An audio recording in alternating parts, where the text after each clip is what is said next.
আমেরিকায় অ্যানেকোইক চেম্বার নামে একটা নীরব রুম আছে। পৃথিবীর সবচেয়ে নীরব রুম।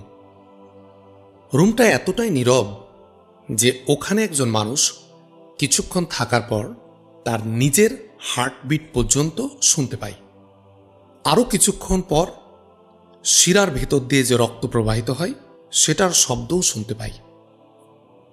এই রুমটিতে মানুষ সর্বোচ্চ ৪৫ মিনিট পর্যন্ত থাকতে পেরেছে। বেশিরভাগ মানুষই ১৫-২০ মিনিটের মধ্যে বেরিয়ে আসতে বাধ্য হয়েছে। নিস্তব্ধতার চিৎকার অনেক ভয়ঙ্কর। নিস্তব্ধতা মানুষকে শেষ করে দেয়। তেমনি নিস্তব্ধ মানুষ অনেক ভয়ঙ্কর। কোনো চঞ্চল মানুষ যদি হঠাৎ নিস্তব্ধ হয়ে যায় তাকে ভয় পাওয়া উচিত। ওই মানুষ হয় নিজেকে শেষ করে দেবে, নয়তো অন্যকে। আমাদের চারদিকে এত শব্দ দূষণ, এত হইচই, তারপরও আমরা ঠিকই টিকে আছি। কিন্তু শব্দহীন রুমে মানুষ ৪৫ মিনিটের বেশি টিকতে পারে না। এর বেশি ট্রাই করতে গেলে পাগল হয়ে ফিরে আসতে হবে।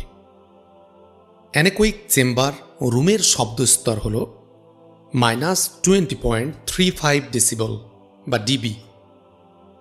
মাটির ৩.৫ হাত নিচে এই শব্দের মাত্রা আরও কম, আরও অন্ধকার, আরও ভয়ঙ্কর।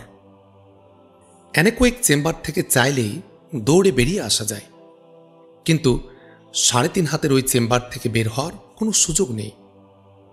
যুগের পর যুগ, অনন্তকাল ওই চেম্বারে থাকতে হবে। আমার এই কথাগুলো যারা শুনছেন, আমি সহ এই শতাব্দীর কোনো এক সময় সবাই আমরা যার যার চেম্বারে চলে যাব।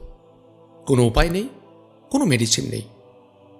আমরা প্রত্যেকে বড্ড একা। কিছুক্ষণের জন্য এই খেলাঘরে সাময়িক উন্মাদনা, এর মধ্যে কত হানাহানি, কত মারামারি, কতজনের কাছে কত দেনা পাওনা বাকি, কতজনের কাছে ক্ষমা চাওয়া বাকি। অনেকের সাথে হয়তো জীবনের শেষ দেখাটি হয়েই গেছে। ওই চেম্বারে ঢুকে যাওয়ার আগেই মন থেকে সকল ঘৃণা, অভিমান দূর করে প্রিয় মানুষগুলোকে আরেকবার জড়িয়ে ধরতে হবে, আরেকবার কাছাকাছি আসতে হবে। পৃথিবীতে থাকতেই আমাদের পরবর্তী চেম্বারকে আলোকিত করার জন্যে যা যা করা দরকার করতে হবে।